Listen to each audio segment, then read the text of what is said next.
I would like, if I may, on a strange journey to take you.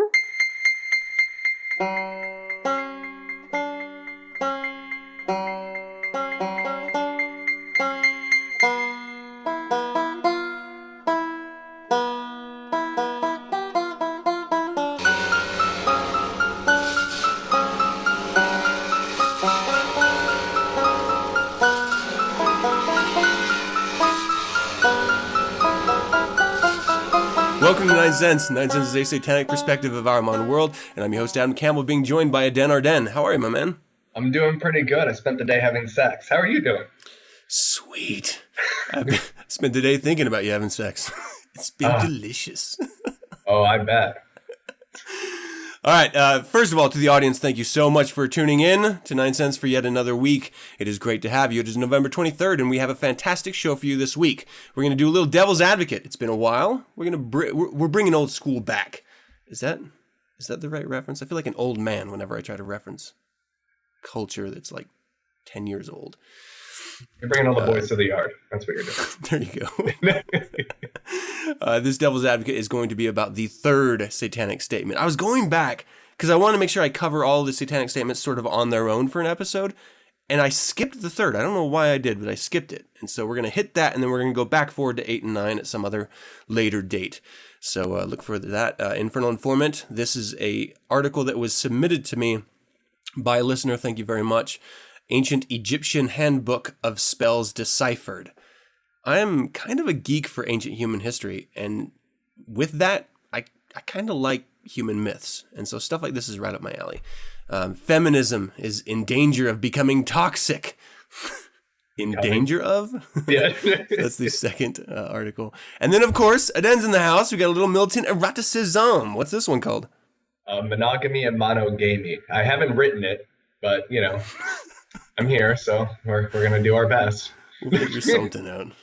Something. I'm sure we can just make fun of those faggots that are married to a woman. Like you. And only have sex with that woman.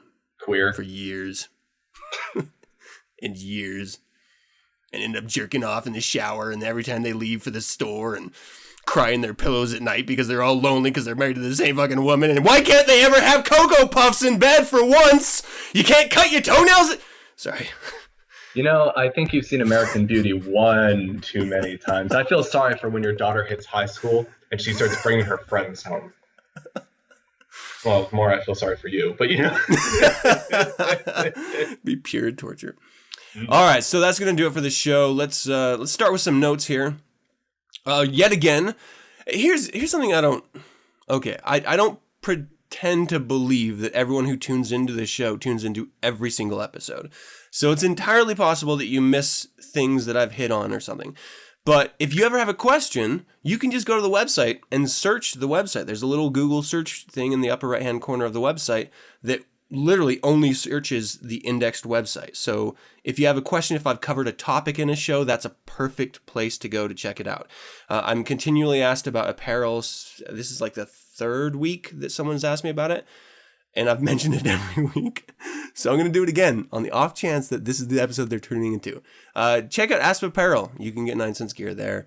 You can donate to the show by checking the homepage of 9sense.podcast.com. And then, of course, if you want to support the show, shoot us an intro. Call my Google Voice account, 801-899-6168, and leave me your own intro. I would like, if I may, to take you on a strange journey in any way you think is appropriate. And no one's going to answer, and it's going to be all wonderful. Or you can just shoot me an email, info@9sensepodcast.com, and send it that way as well.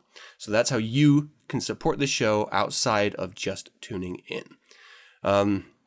And also, I've mentioned this to the segment hosts like Aden, and I think I'm going to do a call to everyone because I think it could be interesting.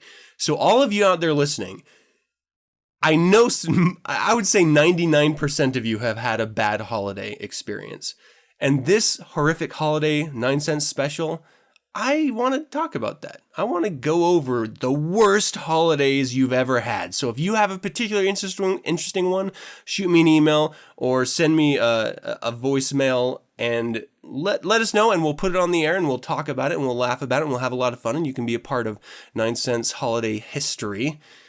That sounded kind of gay, actually. Stupid. But anyway, if you're into that kind of thing, it's a lot of fun. We're just going to make fun of a lot of wonderful experiences we've had. And yeah, everyone's going to be participating, so you can too. Okay, so my son just had a birthday, and he is now officially a preteen. And how do you feel about this, Adam? When I was a kid, I never thought of it as, ooh, I'm a preteen, yay. You know, it was always just like, until I'm 18, it's just another birthday. Like there were no big birthdays until 18. That was a huge one for me. Did you have any big days like that? Like before you were actually like officially a man? I'm still waiting to be a man, but Daddy said I'm not a man until I get married. I'm like, well, shit, I guess I'm fucking a man. I'm never gonna be a man. No, that's not true. My father never said that to me. But oh wait, but when you first sent the email about the worst holiday thing, I'm like, oh, this could be such a blunder because someone's gonna call or email and say, every time a holiday passes, I think of my wife who died. And I'm like, oh. Like I was waiting for it. Me and Darren were having coffee when we got the email, and I'm like, oh, this is gonna be hilarious.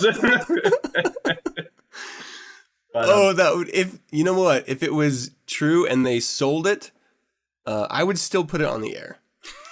I hated my wife, and when she died, now every Christmas it's a big sell. I throw a huge party on her grave, and nothing but strippers and booze.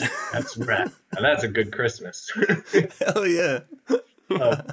No, I couldn't wait to be a preteen, though. I sat my parents down like, Mom, Dad, now that I'm a preteen, I think I should have more responsibility, and then I should be able to swear a little bit, because a lot of the other kids, when we go camping and scouts, you know, they swear, and I always say I can't swear, but I think I'm old enough to where I swear. My dad is laughing his ass off at me, and I'm all scared as shit to ask my parents to say hell and damn.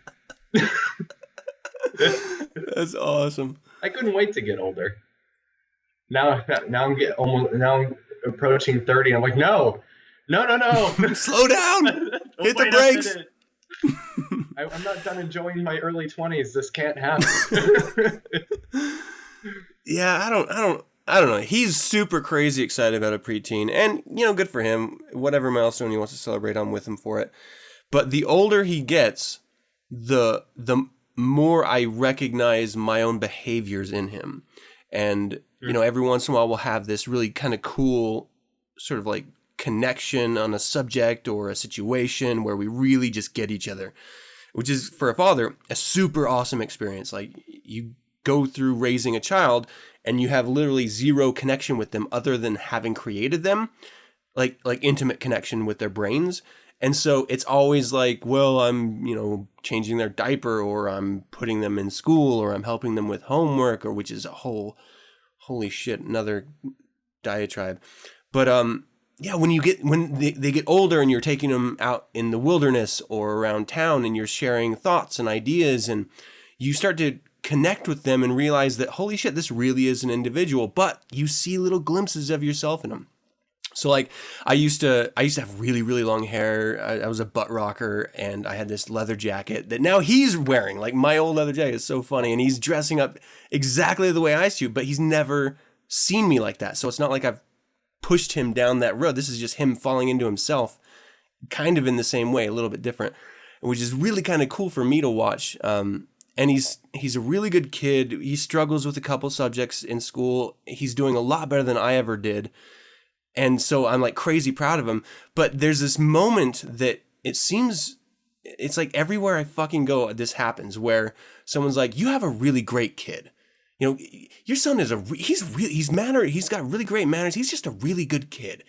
And I know, I fucking raised him. You don't have to tell me how good my coffee is. I buy the good coffee. Like, of course I know he's a good kid. I taught him to be a good kid. What did you expect? And so I don't know if I should take it as a blanket insult. Like, I figured any kid coming from you would be a piece of shit, but holy fuck, is this kid not like you? Or if they're just like, good job, parent. You know, I can't tell which one it is. I think it's a good job, parent. It's a compliment. It's kind of like, yeah, good job. Your kid is impressive. Yeah, my parents, anytime someone told them that, a teacher or another parent, they're like, your kid is so well mannered and so smart. They're like, yeah, he's also a narcissist. Thank you. They just have to bring it back down. Yeah. I think that's the way fathers and their kids connect, though. Is mothers have the what's the word I'm looking for? The benefit of that instant biological connection, like they Right. came from the womb, and you carried them around for 9 months, and it's this intense emotional and biological bond that happens in an instant. Fathers, I think they feel that to a lesser degree when their kid is born, but it's primarily, I think it's teaching and time together and getting to know each other. You have to develop that bond, whereas mothers have it in an instant. You know what I mean? Oh yeah. I think that's a really great way of putting it too. I found myself being particularly harsh on him when I found out he wasn't getting as good a grades as I wanted him to, and I always have this moment where, whenever I discipline my children, I am seconds later, I am reflecting on it in my head like, oh fuck, why was I so hard on him? Why it's not that big of a goddamn deal. And when I put myself in their shoes when I was that age, I'm like, oh, I was so much fucking worse than them. Why am I so fucking hard on them? And so I had this sort of one-on-one with my son. I'm like, you realize why I'm so hard on you all the time, right? And I'm like, it's not, you don't deserve to have a father as aggressive as I am at times. And for that, I apologize. But it's coming from a place where I didn't have a dad that experienced my life like you and I do together. We didn't spend time like we do. And I just feel like I have to be there for you if you need it. And if I see you sort of straying or grasping because you're having a hard time, the bottom line is I want you to be the best version of you can possibly be.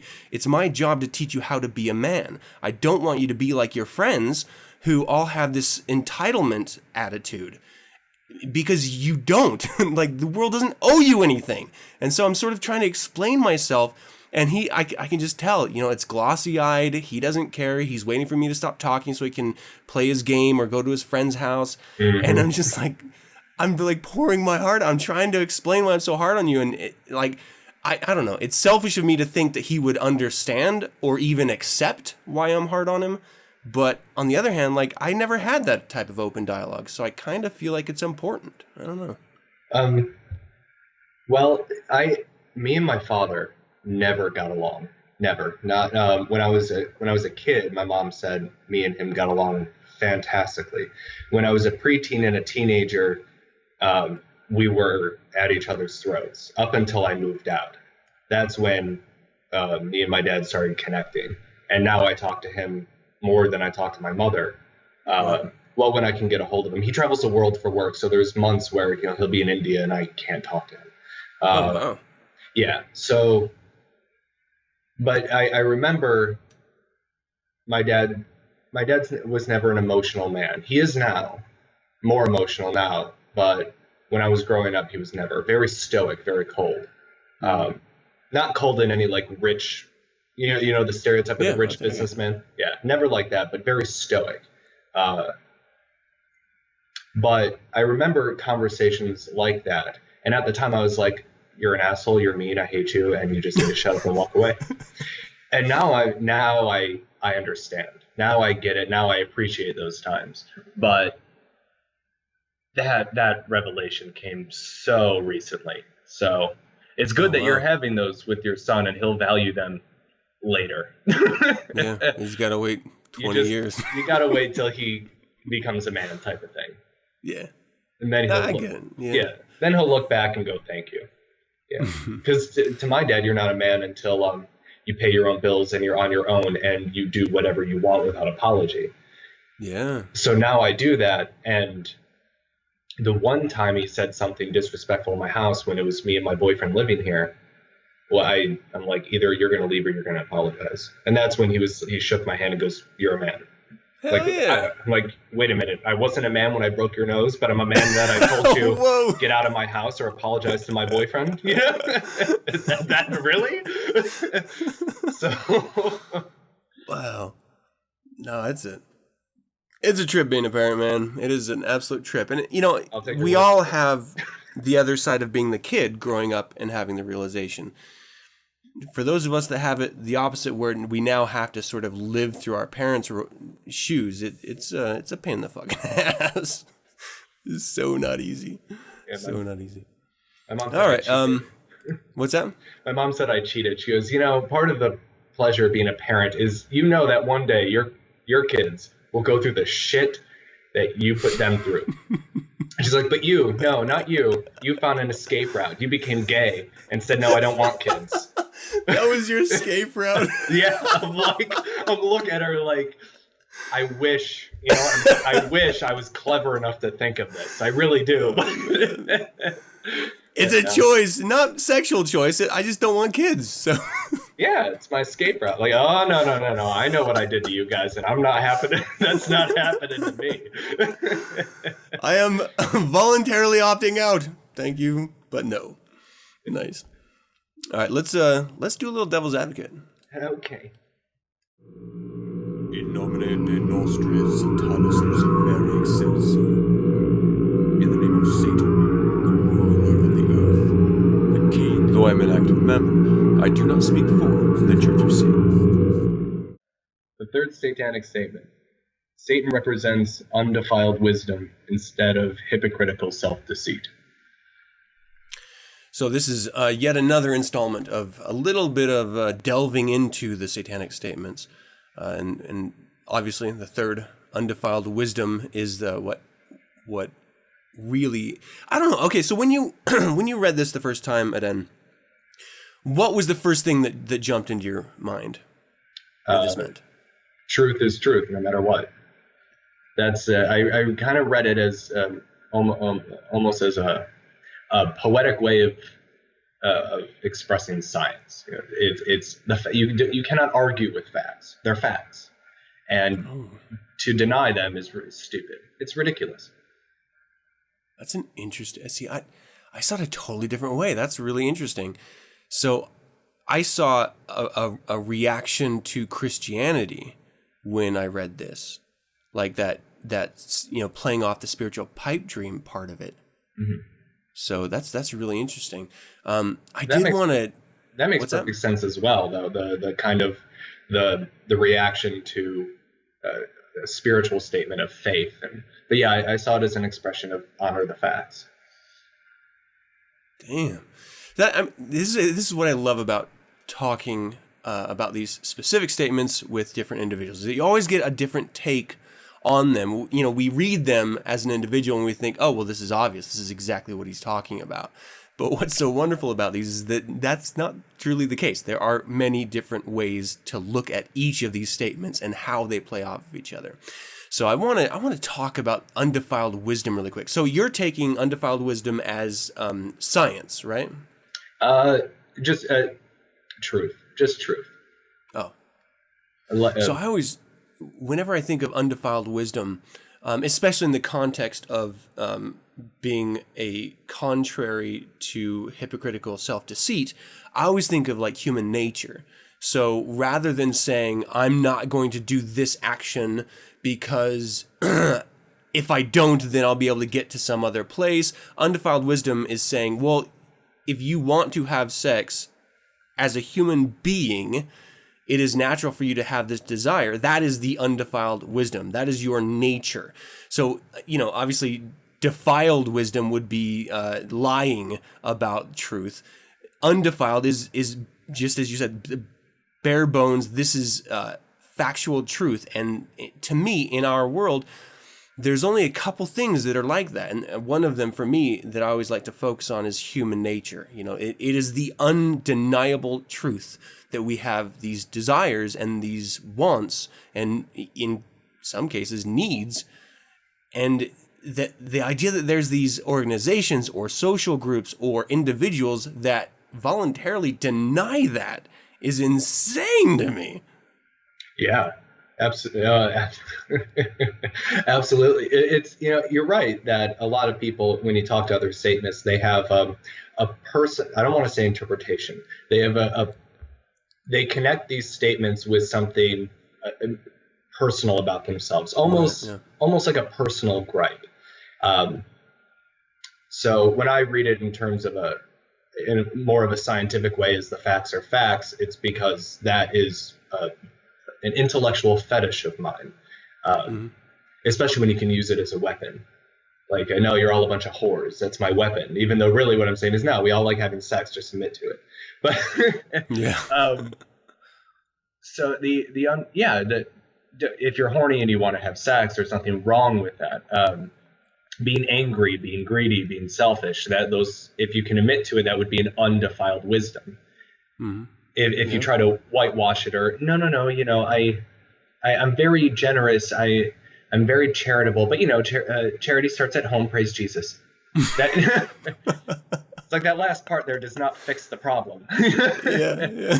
Or saying that you volunteer at the homeless shelter and then you go home and buy yourself a $6,000 television. Yeah, that really doesn't solve the problem. You're still being greedy and selfish.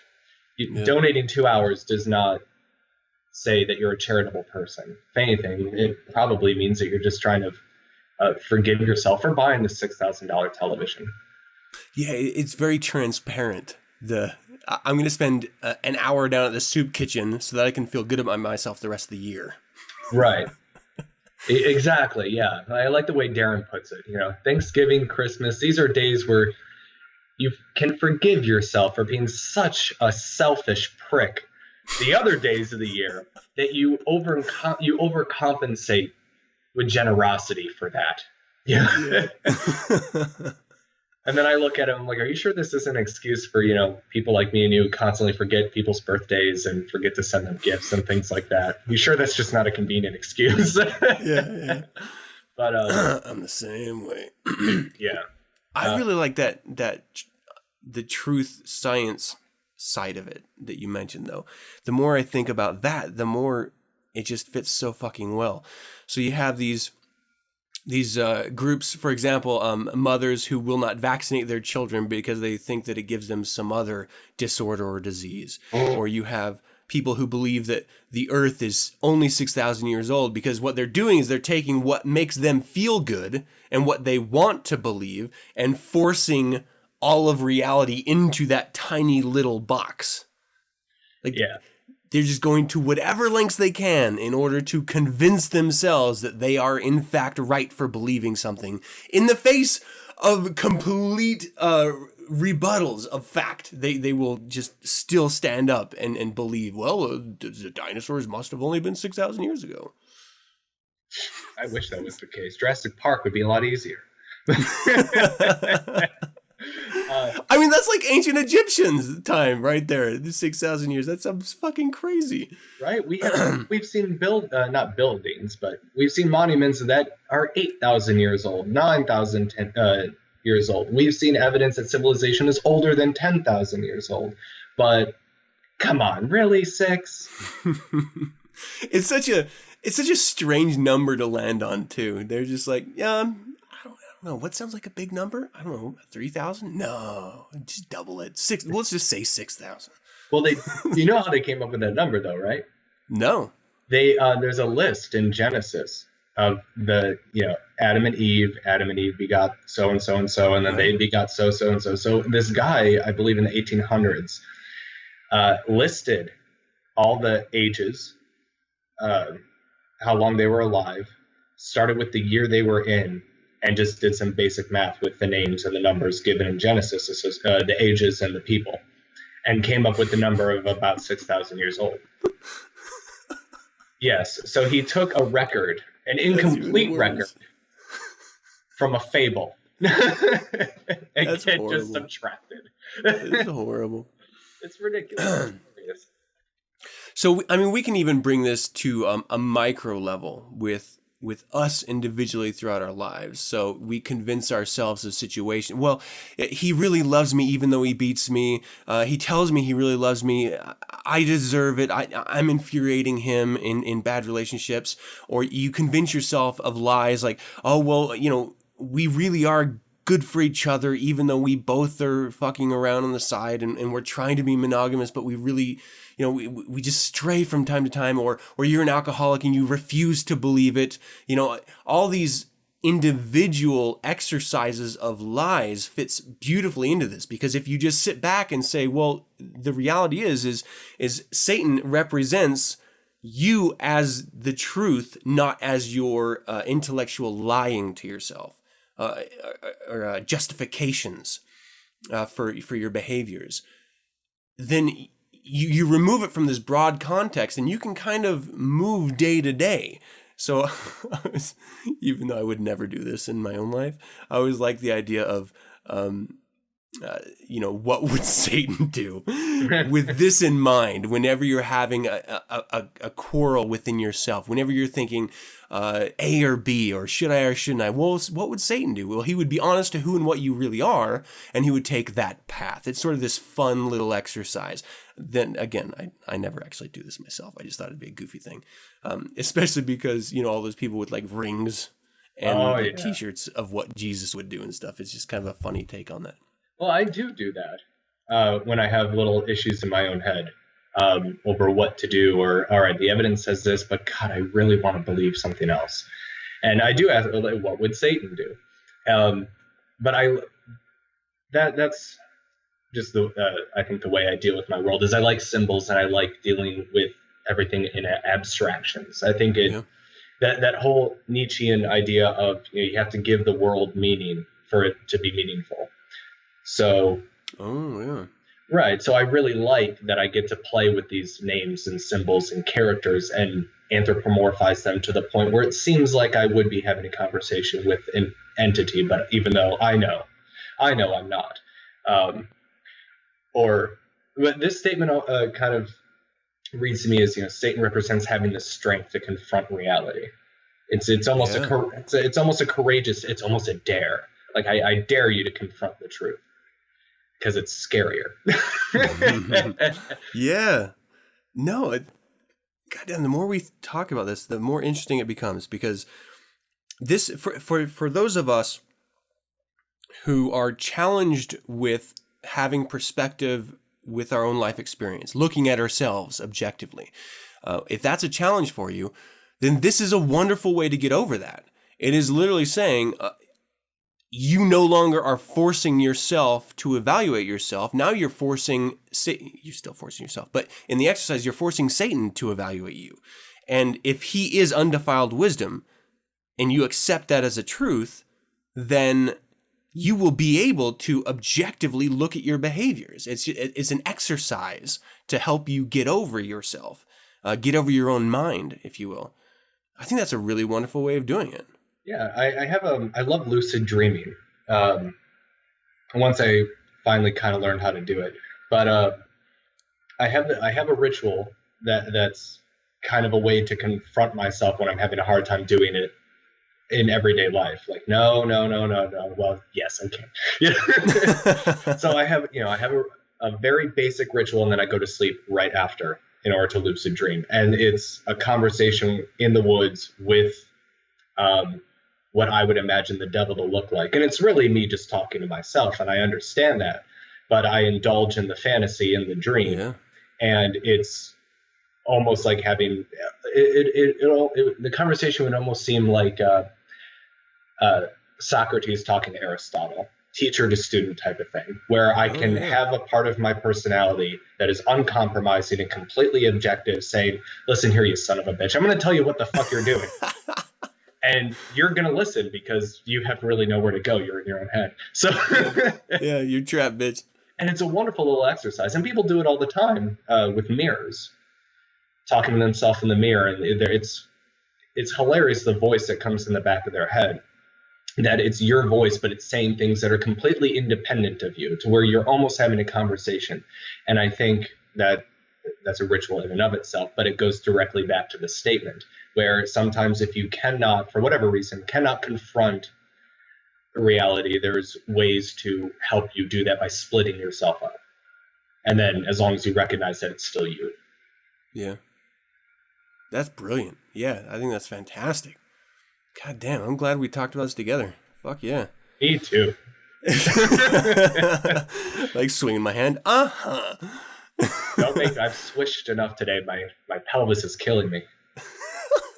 That man, damn, I didn't know ass could slam that hard. Oh man. All right, well let's I think that's a really good place to end it. All these statements are really wonderful independently, and they do deserve extra thought. When we think of the 9 satanic statements, by and large, really generally speaking here, we see them as a collection rather than individual statements. And yes, they do play off of each other in wonderful ways, but individually, you can really delve into them and find hidden meaning almost within them. And that's really what we mean whenever we say Satanism demands study, not worship, is that you need to take a second and third and fourth look at these things, at these statements that you claim represent you, and really evaluate how they are reflected in you. And it's a really wonderful exercise, and I'm glad that we can do this on the podcast. So I do like that when Peter said that the Satanic Bible is almost like a mirror. That when you sit down and you look at the book, if you do view it as, oh my God, this is me, it's like a mirror, you can sit down and look at it and find something new about your point of view and about how you see yourself and how you deal with yourself by looking at these statements and the rules and the more poetic dogma in it, and find something about yourself before. Oh, yeah. All right. Well, there you have it, audience. Fucking sweet, undefiled wisdom from a den. It's awesome. Yeah. Let's parroting from Angus Gilmore. Let's do a little Infernal Informant. Mm-hmm. Here we go. Hey, what's going on fast? Infernal Informant. Get on the truck. You out now. Hi, this is livescience.com. This was sent in by a listener. Thank you very much. I do actually find it of interest. I love this kind of stuff. Researchers have deciphered an ancient Egyptian handbook revealing a series of invocations and spells. Excuse me. Among other things, the Handbook of Ritual Power, as researchers call the book, tells readers how to cast love spells, exorcise evil spirits, and treat black jaundice, a bacterial infection that is still around today and can be fatal. The book is about 1,300 years old and is written in Coptic and Egyptian language. It's made of bound pages of parchment, a type of book that researchers call a codex. So this was, they suppose that this was a Sethian, or an individual broken from the Orthodox Christian religion, which at this time was actually taking up popularity in Egypt, the sort of single god versus the pantheon that they had always worshipped. Well, most always had worshipped at the time. So, hands down, no one that I know anyway, I certainly don't, believes in books of spells. It's a very Lovecraftian idea that he may have stolen from stuff like this. But I love the idea of this. And so, we look back and we say, oh, this is a book of spells. But at the time, I'm not 100% sure that ancient peoples were as stupid as we think, or as superstitious as we think they are. Certainly they believed in gods. Certainly they believed in a spiritual afterlife. But when we look back and we see people making notes about cures for diseases and stuff, we are implying that they're spells, that they're rituals and stuff, rather than just a factual description as they saw reality. Right. So I don't know. What was that? Oh, I said no. You're right. So I just think it's interesting because we want so desperately, and when I say we, I'm really talking about my pre-satanic individual, wanted so desperately for there to be a legacy of ancient knowledges that was passed down throughout generations of mankind. But the reality is we all made it up from the generations before. Like at each stage, there's a more ancient take. Oh no, this is what they really believed, and these were the spells that they used, and for the most part, it was all fucking made up. Like all made up. It was not real. And I really love it because when you look at an article like this through the lens of, I don't know, Dan, if you listened, but last week I released 2 episodes, and one of them had Witch Zaftig on, and she was talking about how modern day men and women who refute Christianity look to older religions and try to practice them as somehow being more true.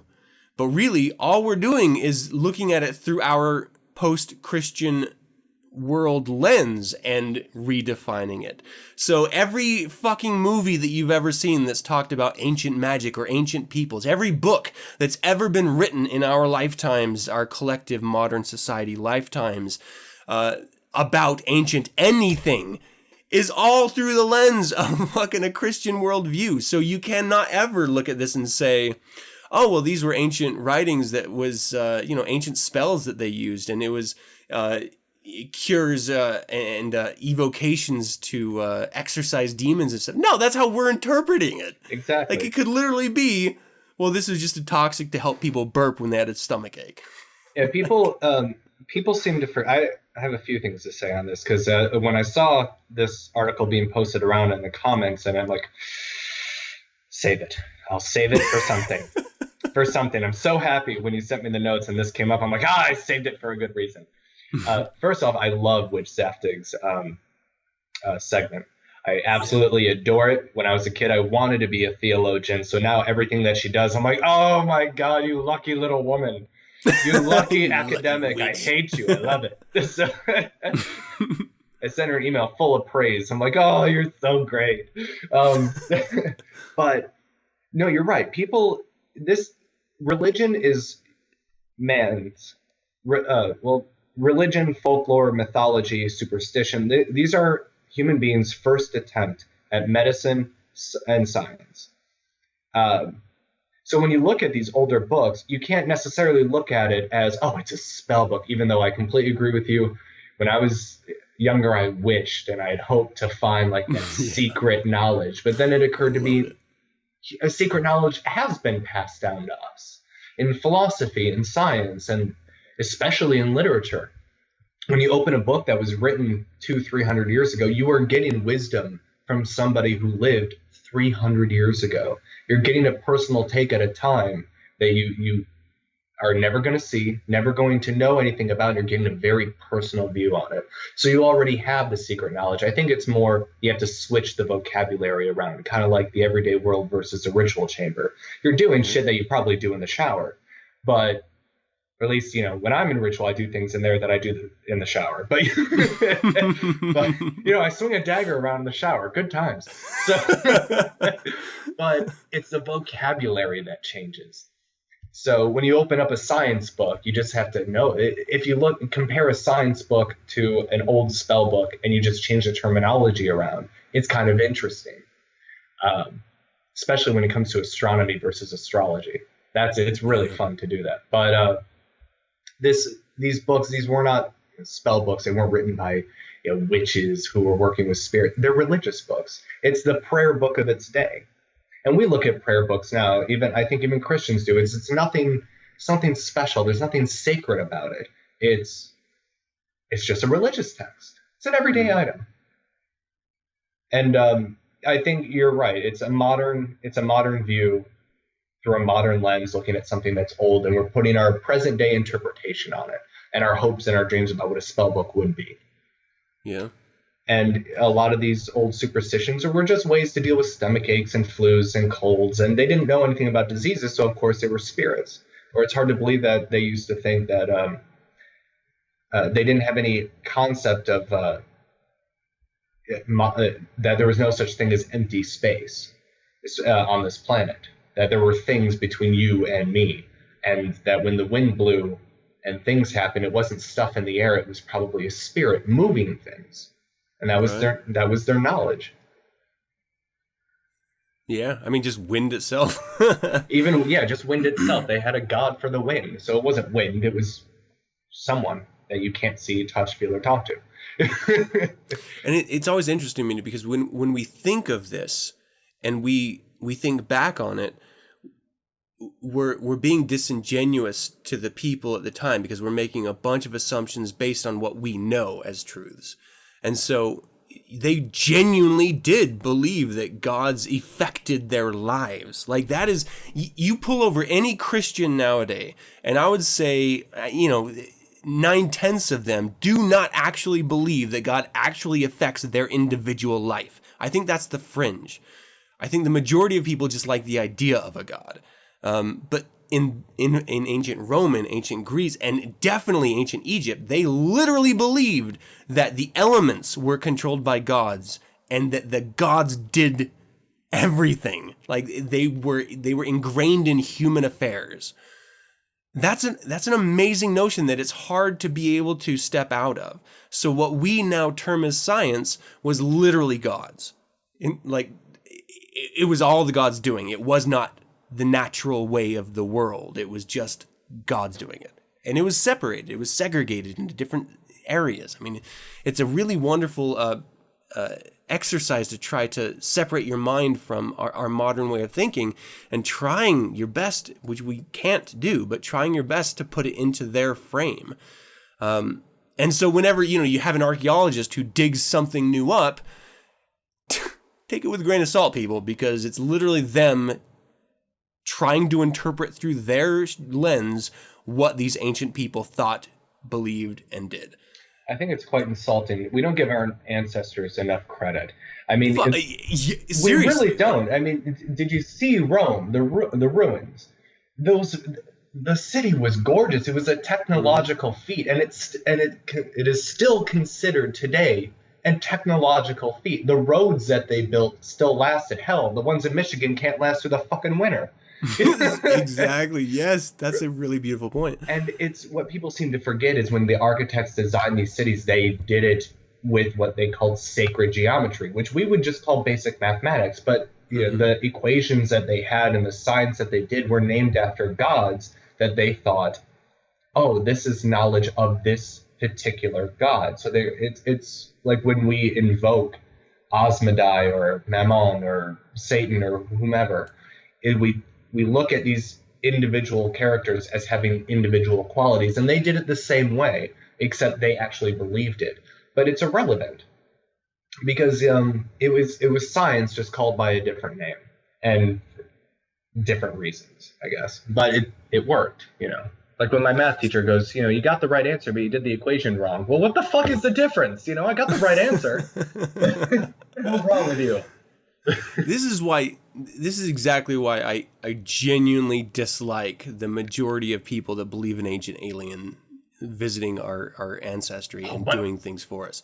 Because they're just shortcutting the human ingenuity and what it means to be a human being. Look, if you didn't have Twitter, if you didn't have Facebook, if you didn't have the ability to at any instant get any piece of information across the globe within seconds, you might be able to think about something for longer than a second and work problems out.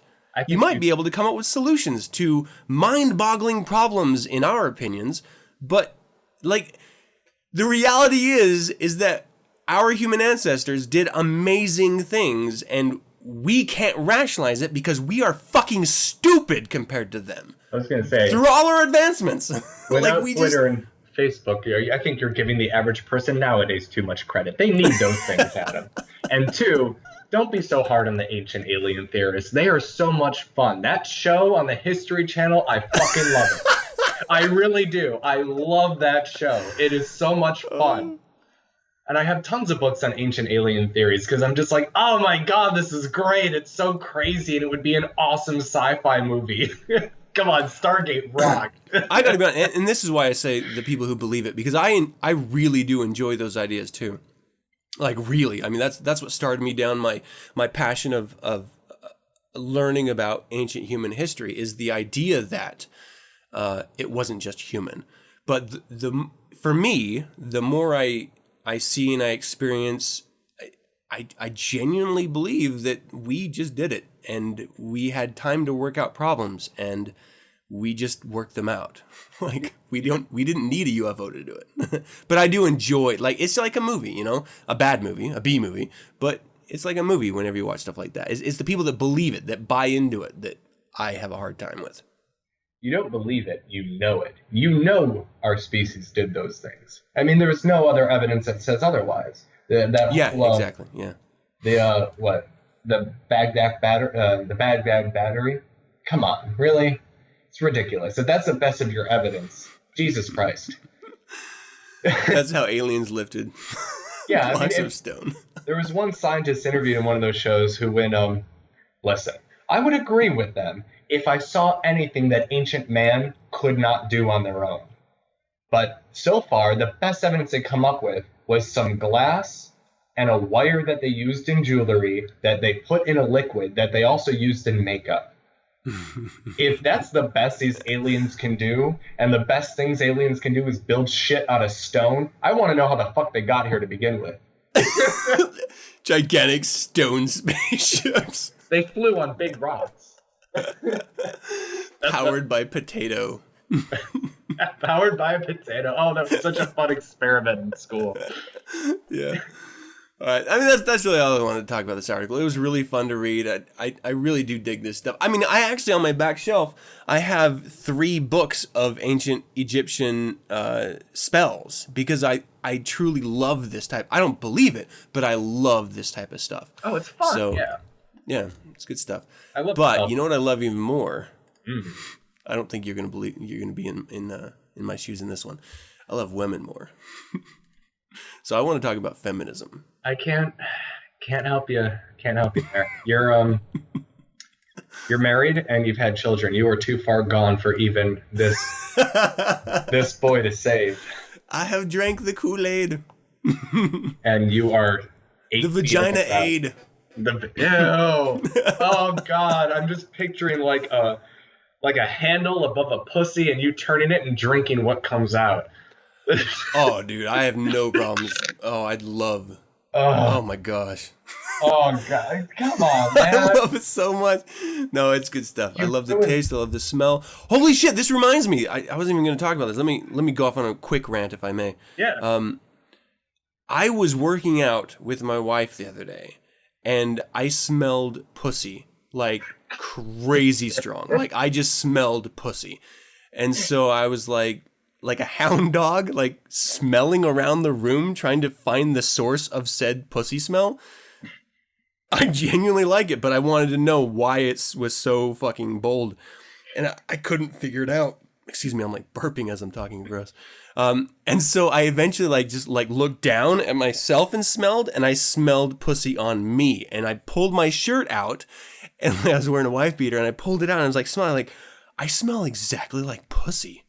Like I've never smelled like pussy like this before. Like if I've had my face like all up in that shit, then of course I smell like pussy. But working out, like just sweating, I'm now sweating pussy. You know what that means, right? What? You've lost your balls, Adam. That's it. You're a married man with kids, and you're a big family guy. It's official, man. You've lost your balls. I don't understand it. Like I was literally walking out of the room and back in the room trying to find this zone of pussy, and it was me the whole time. And I didn't have sex that earlier. I don't even know why. It was the weirdest thing. Did you ever get that just weird smells just popping up for no reason? No. Okay, well, if that pops up, I usually think I have an STD or something. Oh shit! Oh shit, time to go to the clinic. No, no. But I'm gay, so it's like, all right. So I've been having a sexathon the past 2 days, and all I can smell is ass and balls. That's all I can smell. My entire apartment reeks of gay sex. And you've ruined it, Adam. You've officially ruined it. I've been having the best sex I've had in months the past 2 days. Damn. And no, I love my bottom. I love because he has throwdown. His fucking throwdown. Like, when he fucks, he means it. He's like, no, I'm gonna ride this dick. I'm gonna sit on that face. I'm gonna do shit to you that I'm gonna be embarrassed about tomorrow. Yes! Yes, exactly. It's Yes! passionate, it's carnal, and it's gung-ho. It's like, we're fucking, man. Shit's gonna happen. Well, I love it. Too many people get embarrassed. Like, all right, women get embarrassed when things happen with their pussy, and men get embarrassed when things happen with their dick, or gay bottoms get embarrassed when there's a little bit of shit, or they fart when you pull out. It's sex. It's messy. It's going to happen. You're fucking an ass, there's going to be a little bit of poop. You're pulling out of a pussy, there may be some air in there. It's going to happen. What the hell's the problem? So, like, I totally agree. I pulled out, and he farted, and he's like, Shh, you're making that shit loose, baby. And I'm like, yeah, that's right. Let's go. Yeah. I love it because he knew how to phrase it. He's like, a little bit of air came out. Instead of getting embarrassed, he's like, shit, you're fucking that hole good. And I'm like, yeah. Let's go. Yes. Sorry, I had to have a moment there. And have a bro moment. Your moment, actually, I don't think as I was explaining the pussy smell, I would not be able to tell what ball sack smells like. Good. Like, I have balls, and I don't think I could, like, out of a ball lineup, pull mine out of a fucking ball. I feel like I could pull a pussy smell lineup. Like, if my wife was mixed with 3 other women, I'm pretty sure I could nail my wife's pussy. She's gonna hate hearing this. You know, but, you know, like, the definitive pussy smell to me, there's no fucking way it's the definitive ball smell to you. So I would never be able, like, I don't know what that smells like. they smell worlds apart. You know, I even tell my straight friends this. When you're done working out or something, you know what your armpits smell like after a good workout? Yeah. It's pretty much kind of what your balls smell like. Oh, okay. Yeah, it's fairly the same smell. Now, my different guys, their balls smell subtly different, and it's usually because of their diet. And, you know, when someone's sick, they smell a little bit differently. But I think the reason why you can pick your wife's pussy out of a lineup. I've been dying to say that. All right. Is well, first of all, you spend an inordinate amount of time with her. Oh, yeah. Oh yeah. Oh yeah. Yes, I do. I have to say, yeah. When I saw you and your wife, I was just like, oh, they make me sick. Look at them. Look at them all into each other and shit. You're supposed to be miserable. You're ruining my hypothesis over here. You know? Same with other lifelong couples I met. Like, oh, you're ruining this shit for me. Come on. You're not supposed to be happy. Yeah. Be miserable, goddammit. but you know, you've been face down in there. All the pun intended in the world, even though there's no pun. But you know, all the innuendo in the world. So it's you get to know the smell, and there's a biological connection there. And all the pussies I've been down, they all smell pretty much the same. But if it's true for me, when the men that I spend a lot of time with, that I can pick out different smells. It must be true of you people also. Yeah. So yeah, I have no doubt in my mind that you can pick your wife's pussy out of a lineup by nose alone, which is also, it goes with gaydar too. They did an experiment where they took sweat from gay people and straight people, and then gay people and gay men and women and straight men and women had to smell the different sweats. And the gay people could almost always pick out other gay people. By smell alone. I'll send you the article. True? It was great. That's if that's true, that's amazing. Isn't it? I thought that was the weirdest thing. I'm like, all right, born with a gay inclination, all right, I can buy that. Born strictly gay, I don't. But that is neat. That is really cool. You can literally smell the gay on someone. You can, maybe. That's amazing. I can smell the ass on you. I know where that nose has been, and it wasn't a pussy, buddy. It taints. Hey, even with monogamy, sometimes your nose gets right around that butthole. Yeah. All right. Let's do a little feminism. Feminism, let's go. We're the worst people to do an article on feminism. What are you talking about? I am a huge feminist. All right, so This is from The Guardian. Feminism is in danger of becoming toxic. It's by Julie Bindel. The scientist of Rosetta mission frame, Matt Taylor, is arguably better known at the moment for a shirt he wore, depicting scantily clad women, than his extraordinary scientific breakthrough. After a massive kerfuffle. I love What that kind word. of word is that? Never seen that before. Led by feminists with such disdain, Taylor broke down in tears at a briefing recently and said, "I made a big mistake and I offended many people, and I'm very sorry about this." Many would hail this as a feminist victory, a big-name scientist apologizing on TV and being reduced to tears for his apparent sexism. We must have come a long way to wield so much influence, but there's another way of seeing it. As less of a victory, more of a sign of a shift in feminist tactics. Instead of attacking the root cause of women's inequality, we've moved towards the vilification of individuals. Daniel O'Reilly, a comedian who created the misogynistic Daper Laughs, has had his TV program axed, and there is pressure on those who do not publicly condemn him to do so. The Canadian broadcaster Jihan Gom, Gone with it. Gone with it, has been convicted of the Kangaroo Court of social media. CBC, the radio station where Gomishi works, terminated his employment in October 2014 after several sexual abuse allegations were made against him despite his denials. And so much fun here. There's a whole list of people who are trying to get banned from countries and getting fired for accusations. Ladies and gentlemen, the modern day Salem witch hunt is by women against men. Talk about role reversal, huh? The irony. The irony. It is really interesting because I mean, I guess this is the same way I look at. And this is probably going to offend some people. This is the same way I look at atheists, and this is why I always refer to myself as a Satanist or an atheist and not an atheist, is because it starts at a basic premise and then it's taken to like this social movement that I want nothing to do with. So the basic premise of feminism is you believe that women should have the same rights as men.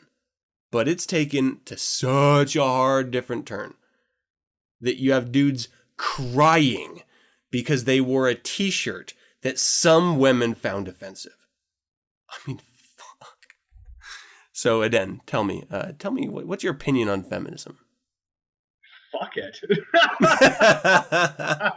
It's all right. Women's suffrage, originally about voting, prohibition, and having basic rights as men. Well, yeah, absolutely. You're an individual in a country that promises the same basic rights to every citizen. So there shouldn't be a problem. But when it comes to equal pay and things of that sort, I look at it's the same thing I view about gay marriage. It's like, if this is all you're whining about, maybe your movement has accomplished its goals and it's time to call it quits. But no, I'm so sorry. There's too much money involved, too many jobs, and God knows job creation is hot right now. So the more social problems we have, the more jobs go to everybody else. But feminism it's just gone too far. And there's this little Facebook meme going around that I thought really hit the nail on the head, where it showed a picture of Matt Taylor with his really ridiculously corny shirt with all the women on it. And I'm like, that's something Darren should wear. But yes, it is. It's such a stupid shirt. It would go great with his bowling shirts. But it was a similar shirt, but it was women covered in burqas. And the question was, which one is more offensive?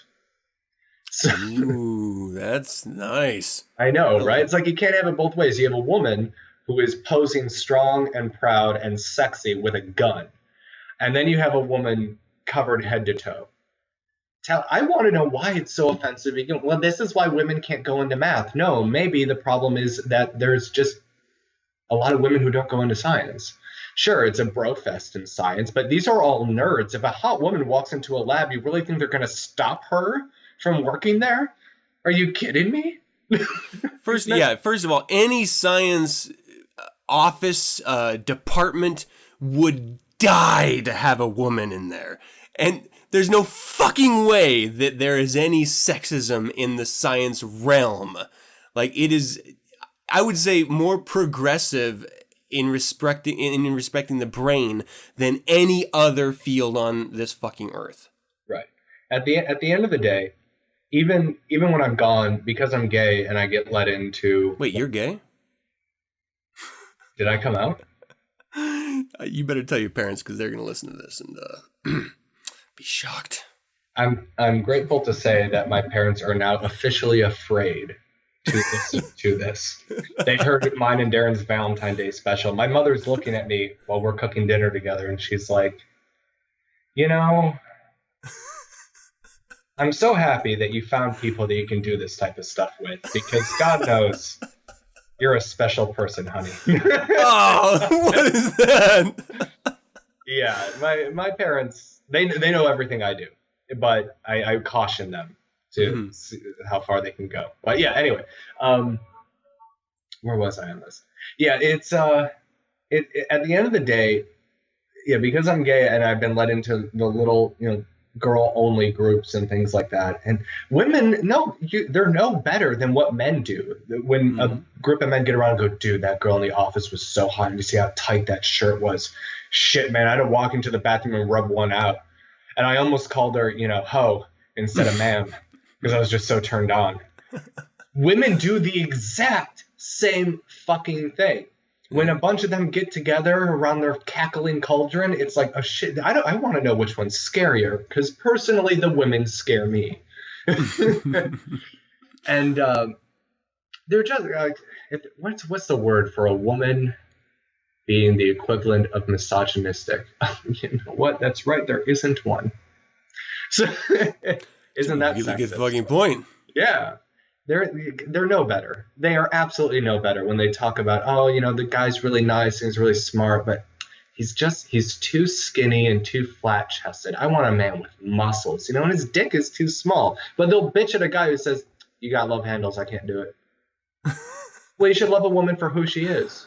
And you do the same of a man? Are you fucking kidding me? No fucking way. There's a reason why good guys finish last, and it's because of you whore. Oh, send all hate mail too. Yes, go ahead. That's actually a solid point. I've literally had conversations with women who break through the bullshit and are just honest for a minute. Like, I've literally had women tell me, I'm sorry, I was looking at your junk, I didn't hear what you just said. Like, that's happened to me in real fucking life. So it's not like they're these delicate flowers. They're the same fucking way that we are. And sometimes you can meet someone that's honest and will actually tell you. But the core of this is what really drives me crazy. Individually, I give a fuck if you're offended about something and you want to fucking protest this dude because of his shirt. Do your thing. I don't care. But when it's the movement, the collective air quotes movement that's focusing on an individual rather than, to this article's point, focusing on the broader problem that they perceive, that's where I have a problem. Because you're literally going to ruin some individual's life because of your shitty fucking perspective, instead of focusing on greater, broader problems. And so the identity of feminism, as I sort of started this, for me is the same as the identity of atheism, is that it's supposed to be a broad context of we're supposed to be moving forward with this idea that A equals B. And if we can all collectively get behind that, we're not going to try to single out people. We're not going to try to ruin an individual's life and make him fucking cry on national television and totally fucking emasculate him, because I don't know, is that the purpose of the feminist movement? Just to truly emasculate men? Yes. Because congratulations, you have succeeded. Can you please go the fuck away now, please? What pisses me off the most about this is he was attacked at the culmination of this man's life. He led the team that did something that no other animal that we know of in the galaxy. All right. So in all that we know about our universe, this man led the team that did something nothing has ever done prior. They ruined the culmination of this man's life, career. This moment is his claim to fame. He will be remembered in science for everything that he's done and the things that he built, and they just ruined it. Are you fucking kidding me? Really? This is a fantastic achievement? Yeah. So there's I mean, of course, this whole thing is absurd and short-sighted. One, he didn't design the shirt. He literally is appreciating the female form for having bought the shirt. So take a fucking compliment. You may not like the format of the compliment, but this is what the compliment is. He likes the female form. He's going to wear a shirt that accentuates, that portrays the female form mixed with sci-fi. That's what he's into. Who fucking cares? Two, it's not making a statement about you as a woman at all. He's not saying he wants to rape you because he's wearing a fucking shirt. He's saying that he likes the stupid I don't know why he likes this shirt, but for some reason, he likes this shirt. This does not... A woman designed the shirt. You know what? A woman designed his female friend who's trying to get her sci-fi nerdy fashion label up on the ground. That's why he wore it when he was interviewed, was to help his female friend out with her designs. Feminists, you are now stopping the rise of women. Exactly! It's hilarious! And on top, and second, let's not pussyfoot around about this. All right, so yeah, a compliment, sure, I agree with you. But at the end of the day, this is where I will agree with with these stupid feminists that are bitching about it. It doesn't matter if it's a compliment or not. It's a woman. It's a woman on a goddamn shirt. It doesn't matter if he meant it as an insult. It doesn't matter if he meant it as a compliment. I'm sure he didn't consider either one of those things because it's irrelevant. What is relevant is the achievement. That's why he was interviewed. It's a monumental moment this year. In science, it's huge, and I really do. I fucking hate that all I see when I pull up the internet or I go on Facebook or what have you. All I see is this man crying in that shirt. I'm like, no, this man should be throwing a big party in an observatory with strippers. Dude, hire a bunch of strippers, call them a hoe, and slap them on the ass because you are right now one of the greatest scientists on this planet. Have a good fucking time. Yeah. Blow a load down some broad's throat and call her a whore. just cause you can, and it's gonna piss someone off. Let's go. Oh man. Yeah, absolutely. Oh, it's the worst. And the bottom line, I think, that I would like to point out here is that being anti-feminist movement does not mean you're anti-feminist. So because I believe that you and I both think that women should have the same opportunity and the same basic rights as men, does not mean that we're not that we're anti-feminist. The reason why we're anti-feminist is because of what the feminist movement has become. And it's a travesty. And if you're fucking goose stepping along with these women, you need to take a second fucking look at yourself and realize there's probably more significant places you could be spending your energy than a dude with a t-shirt. Like being an example of the power of a woman. No, not even that. In the power of an individual that happens to be a woman. When people like to point to, women were so oppressed, and then you have women like Ayn Rand coming from Soviet Russia and becoming famous in the 40s and 50s. The 40s and 50s, a woman immigrant who is still incredibly respected by the Republican Party today. Yeah. I look at them and go, no. You don't know your history. Yes, women couldn't go to the workforce and do A, B, and C, and things were tougher for them. But these women, instead of bitching and whining about it, became examples, became templates and blueprints for you. And not because they wanted to be, but because they wanted to do something and wouldn't let a man tell them no as an acceptable answer. They would look whomever in the eye, another woman, like with Margaret Thatcher. Her mother always told her it was incorrect for a woman to go into politics or to argue with men or to go to parliament and argue with a group of men on how to run a country, that women shouldn't run a country. And she would just look the other woman in the eye and go, no, that's the point. I thought that's what these gender movements were about, where it was having the ability as an individual to say, no, I'm going to do exactly what I want. And when it happens, I'm going to look at you and go, you stupid bitch. I thought that's what this was about. Not bitching about a t-shirt, but about having the power, the ability, and the courage to stand up and go, fuck you, I'm going to do what I want, I'm going to be successful, despite what's between my legs. And at the end of the day, I can still hold a purse, wear a skirt, and raise a family if I want. And if I don't want to, fuck you, I don't have to.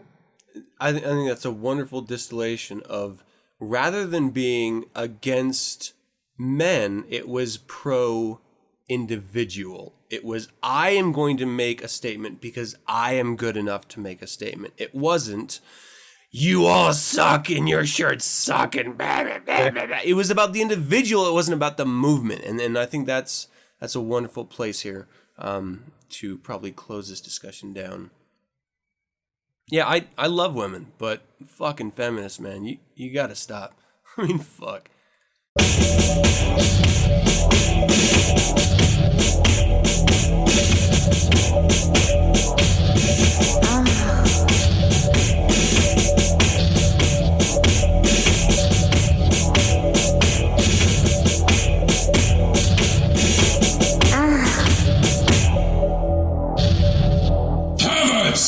Lusters, the top-hated and the low-browed. With a scarlet passion and valid gospel, I say to you, bow in sick style, remoted altars. Be not of love, but of lust. And to one a belly's full is a belly's full. Expand your genital rebellion to vindicate the shrew. Let thy brothel be revelation, then thy moans are divine wisdom. There's no salvation in the whore's religion. Our dogma is their kink. With legs spread, with flesh mounted, we point out to our accusers, a slut alone is no slut at all.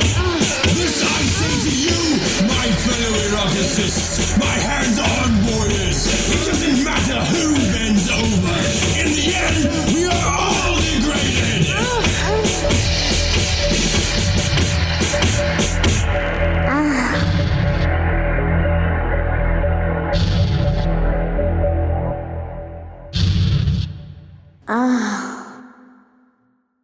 Welcome to Militant Eroticism. I am Dan Arden, and this is the Monogamy and Mono-Gamy episode. I've spoken before, albeit briefly, about my problems with the monogamy-only narrative, that the definition doesn't suit the practice, that the practice is rarely practiced, that the definition in and of itself is contradictory, and that to solve the contradiction, they've created different kinds of monogamy that were once reserved for anthropologists who study human relationships in varying cultures. Here I want to talk about the science of monogamy, what the research says about where it comes from, the biological impulses behind it, the benefits to it, the consequences of it, and the differences between monogamy and monogamy. I always thought that it was funny that when you break down the word monogamy, it means one, mono, brave, plucky, smelly, sordid, scandalous, corrupt, disreputable, and sexually suggestive. The definition of gamey. Not that this is telling you anything, it's just a comical observation. But since I've been misunderstood frequently about my personal take on the monogamous contract, and I will take some credit for that misunderstanding, because I like it, I decided to use the term monogamy to describe relationships that are nothing more than slutting on the layaway plan all dressed up in a good guy badge. So for this, monogamy is a type of relationship had, And monogamy is a disparaging remark about monogamy practiced by self-righteous idiots. Although we hear that we are a monogamous species, science is still out on that statement. The research kind of jumps ahead of the cart by asking why we are monogamous instead of asking if we are monogamous. Though when interviewed, it seems many scientists will admit that we are not a monogamous species, that we are a pair bonding species who are incredibly flexible with mating. And that sentence is incredibly important if you do research on your own or look at the articles I posted on Militant Eroticism Facebook. Cultures run the gamut on relationship contracts, and monogamy is given lip service in the West. Remember that once you commit adultery, even once, you just threw the notion of monogamous species out the fucking window, since a monogamous species couldn't have a concept of adultery unless that individual is mentally ill. There are three primary theories as to where monogamy came from in our species. Excuse me. Our relatives are mostly polygamous, so why are we so goddamn special? The thoughts are mostly around the common practice of infanticide among apes. That the males who stuck around to watch over their young and take care of the female had a better chance of spreading their genetics over and over and over again, while males who fought for breeding rights, like in chimpanzees, had to spend all their time doing so and would be lucky if a few of their children survived. And remember, that is the goal of mating, is to leave heirs. But those are the two that are being debated. One is to protect their breeding rights and thus the woman, while the other is to make sure that their young are not killed by a competing male. The third theory as to where monogamy came about in our species is due to ecological stress. Much like how bonobos and chimpanzees were separated through evolution, what happened was they were once one group, a river came between two, and one became bonobos, one became chimpanzees. And most of the time when you look at them, you don't really see any difference. The primary physical differences between the two is bonobos are slimmer, a little bit taller, and walk more on two legs. They're closer to us, but not by much. So much like bonobos and chimps separated in evolution, the primary reason for the differences in sexual practice was due to environmental plenty. The same idea has been used to explain why we are more pair bonding than our relatives. Bonobos were on the better side of the river. There was more food on the trees and in the bush. They had to do less hunting. Chimpanzees spend a lot of time hunting, and they do it in male coalitions. Men do the hunting, women take care of the young and watch the grounds while the men are gone. So we're more like chimps in that respect, the way our evolution has gone. The men went and did the hunting, the women had to guard the cave, that type of stuff. That is not completely satisfying, though, because we'd be more polygamous than monogamous, like chimpanzees, which brings in the cultural arguments. Cultural arguments amount to the idea of plenty versus hunting and gathering, and cultural stipulations, like social constructs. I've been using the term pair bonding and monogamous somewhat interchangeably, and I should explain the difference. Pair bonding is a close emotional bond, while not necessarily a sexual one, whereas monogamy necessarily implies a sexual or romantic relationship. Pair bonding can describe anything from a very close friendship to a marriage, whereas monogamy can only describe a type of mating system. It is also important to note that pair bonding can be used in lieu of romantic love. It could also be used to describe a platonic love or a love that cannot be articulated. One of the biggest reasons I say monogamy is not our natural state is because of adultery. A species that is naturally monogamous could not conceive of adultery unless behaviorally ill. While various studies have concluded that around a quarter of any given country's population engage in affairs, and that research is used to back up the position that our species is naturally monogamous, because less than half of the population engages in affairs, therefore it is not the natural inclination. What these monogamy-only backers fail to realize is that monogamy is a biological inclination, cannot include constant courting, cannot include fucking for fun or novelty, and remarriage does not count as monogamy unless specifying serial monogamy. We are far from a monogamous species. Experiences alone can inform an individual of that. Monogamous species mate for the purpose of breeding only. This is evident in any species that has been dubbed monogamous, like rabbits, and even they're not the most monogamous. By the way, there is only one ape, the gibbon, which is a lesser ape, that is monogamous. Homo sapiens are one of 6 kinds of apes. From the articles I've read on the subject, the benefits of monogamy are more for society and evolution than for the individual. People will usually say that health and sexual frequency are the greatest perks of monogamy. But please remember that once the condoms are put away, that you have just left yourself 100% open to disease from possible infidelity. I've posted on the Facebook page for Militant Eroticism the stats on infidelity. They are embarrassingly high. Also, it is consistently demonstrated that sexual feelings diminish over time with a long-running monogamous couple. There are dozens of classes and books about how to keep sexual feelings alive, how to create novelty in order to rekindle the flame, and there was a whole profession built around keeping sex in a marriage. That always seemed rather odd to me, since it is supposedly a perk of marriage, and I never thought you really had to work hard for perks. Or study, or pay someone else to teach me how to use my perk. Even if I'm bad in bed, I know how to put my penis in a hole. So, in the end, having a monogamous relationship does not mean you no longer think about other sexual partners, that your sexual nature is inherently for one person, or that all of our sexual nature is for one person forever. It means you've made a choice to dedicate yourself emotionally and sexually to one other person, that your needs are satisfied by one, and that is perfectly fine. I've met couples who've lost their virginity to each other, have been married for 30 or more years, and cannot conceive in any serious manner of being with anyone else sexually. And these are beautiful relationships because they understand themselves and are perfectly comfortable with their choices, and they're proud of it, as they should be. So any questions or suggested topics, you can email me at adenarden@gmail.com or via the Militant Eroticism Facebook page, where I post all the research that I use in these episodes. And as always, remember, keep your skirts up, your pants down, no matter who bends over. In the end, you are not a gibbon.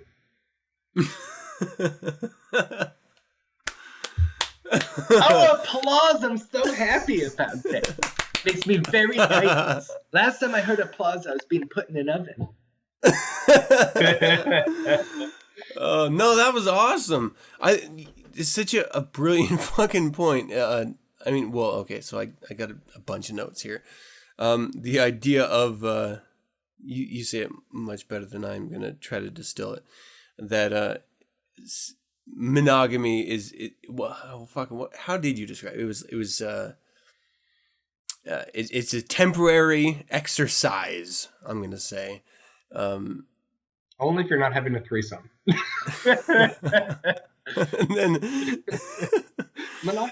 the reality is, like, okay, so I've been in a monogamous relationship for a very long time. When I think about it, it's actually a lot longer than it actually is. But the reality is because I can only fairly assume that my wife thinks about other men, whether they're movie stars or some random person that she saw throughout her day-to-day life and thought about. Like, it is a natural thing to do, to fantasize about things. So if you are convincing yourself that you're in a monogamous relationship and yet you still fantasize, you still want and desire, isn't that the definition of not being is it just the physical act that matters, or is it the mental state that you're in? Because I would contend that if it's the mental state you're in, it is impossible to me to be monogamous. It fucking absolutely. You can never have sex with more than one person in your entire life, but by nature of being a human being, you would still desire others. Right. I love that this connects with undefiled wisdom. That just because you choose to be monogamous does not mean you don't think of others. Like I have friends who are in their 50s, and they're like, no, we lost our virginity to each other. We've been married for, since we were 21. And like I said, they're in their 50s. And they're like, oh, yeah, no. The woman will go, oh my God, he's hot. You take 15 years off me and I'd ride the fuck out of him. And the man's like, oh shit, 20-year-old girl in a short skirt. I'm going to fuck the shit out of my wife tonight. Like, now these people got it. They understand, you know? They love each other. They wouldn't be married to anyone else in the world. And they love having sex with each other. You can see it, the way they touch each other, the way they talk dirty to each other and they think no one can hear. They just love being around each other and being together and being inside. Well, the man loves being inside the woman. Hey, it can go the other way too. It can be, but not with these people. A digit or two is okay. But not with these people. So, okay. But they are still aware enough. They understand themselves to the point where that does not mean anything. It doesn't mean when the man looks at a pretty girl in a short skirt. And it's the same thing for the woman. It doesn't mean anything when she looks at a guy who has a better body than her husband. That's bullshit insecurity. It turns me off personally if I'm dating a guy and he's like, oh, are you checking out that guy? And I'm like, fuck yeah, I am. Did you see that ass? Holy shit. Like, baby, when you go to work and I jack off and be picturing that ass sitting on my face, I don't know about you, but damn. And if he can't get with me on that, if he gets all jealous and insecure, I'm like, oh, now you're just being ridiculous. You're being silly. I'm fucking you. I'm imagining him, not when I'm fucking you. But like I said, monogamy is a choice. It's a description of a contract you have. Yeah. It's an arrangement. And there's nothing wrong with that arrangement. It's just an option. That's all. Just an option. Okay, so one more time for the folks listening, for the folks tuning in, where can they find you online? And how can they reach you? Well, if you have any questions or suggested topics, every now and then I get some, but I think there could be more. You can email me at arden@gmail.com or just go to the Militant Eroticism Facebook. There's a message box. I check it frequently. And also all the research that I use in these episodes is posted there. That way I don't have to stop every 5 minutes and make a reference. Yeah. I would like to reiterate, there's a lot of different segments on this podcast that talk about a lot of different things, and it's all really in relation to the human experience. This is literally the only one that talks about sexuality, sexual behaviors, and really the human animal at its most, I don't know, it sounds negative when I say base level, but I don't mean it to be. It's fucking core. Yeah, at its core. I mean, this is really what we are as animals. So it's an important thing. And, you can see a lot of articles that Aden posts on his Facebook page that don't ever make it into the show's discussion, certainly not on a monthly basis. And there's a lot of back and forth that you can have by reaching out to him individually. And I do highly recommend subject topics or areas that you would like him to talk about, because when, and I'm speaking for me here, when planning a show, we typically think about what we want to hear. We don't necessarily think about what you, the audience, wants to hear. And because at its core, everything we're doing here is for you, it's really nice to hear from you. So reach out to Aden, let him know what you think of what he's said so far and what you would like him to speak to. And if you disagree with a point, let him know. If you agree with a point, fucking let him know.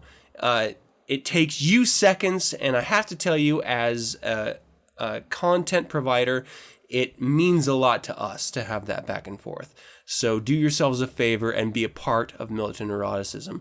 I don't think I ever mentioned this to anyone. I think I may have mentioned it to you, Aden, but I ran a series of ads on Facebook that were meant to increase awareness of 9sense. And at the end of the period of time, by far the largest response was to your segment, Militant Eroticism. So, I mean, by like 3 times the amount of correspondence. So it is it is a topic that connects to each and every one of us dramatically in our own way, and you can literally be a part of it. Why the fuck wouldn't you? So let them know. I would take it as a compliment if sex wasn't easy to sell. But I do. There you go.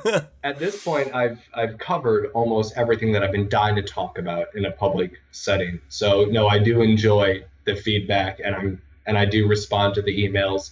And between the book and the podcast, because there's some things I'm saving only for the book, that I've covered everything. So tell me what you want to hear, and tell me what you want me to talk about. For those who don't know, there is a book coming. That there is, and I love your cover. So you know what? So do my fuck buddies, because God damn it, Adam, you look good naked. God damn it, you're not supposed to say that.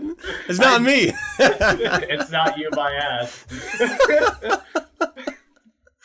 Not that I've been posting your photos all over, GayTube and XTube and Hard Sex Tube and Boyfriend Tube and Cocky Boys and shit. Where else haven't I posted your photos? And sending it to every gay member of the Church of Satan. I would never do or make like a 6x10 banner to hang at the world's house. I did not do that at all. Good. That's a good thing. All right. Well, for everyone, that's going to do it for yet another show. We hope you collectively enjoyed it. And again, we would love to hear from you. Visit the website, 9senspodcast.com, and send your correspondence to info@9senspodcast.com. Let us know of any suggestions, critiques, corrections, or general comments you might have. I do really mean it. It means a lot when you guys correspond with us, whether it's an article suggestion, a note on an episode that you saw or heard, or telling the segment producers what you thought of their segment. It really does go a long way, and truly, that's really the only reason why we do this. So if you want us to continue, then do your part, and this back and forth, and give us a little back and forth. I don't know. I tried to make it sound sexual, but it kind of failed. It was kind of hot and robotic. Very robotic. You can visit the SatanNet Facebook, Google+, Twitter, and MySpace page for 9sense and get updated on weekly topics. You can download the show Mondays via my RSS feed found at 9senspodcast.com. We're also on Last.fm, Stitcher, Spotify, and YouTube. Actually, not Spotify, but YouTube definitely. So look for us there. You can subscribe to 9sense via iTunes by searching 9sense, and don't forget to leave a rating or comment. Once again, obviously, there's only one place online to learn a little bit more about Satanism, and that is churchofsatan.com. Even if you are a devout Satanist, do yourselves a favor, stop by the website. There is tons of content there for you to explore and devour and learn from. So why wouldn't you? Study, not worship, people. All right, and once again, thank you for joining me. And as always, I'm your host, Adam Campbell, being joined by... Aden Arden. Hell yeah, kick-ass Aden Arden. And until next week, hail Satan! Hail Satan. That was so gay. So gay.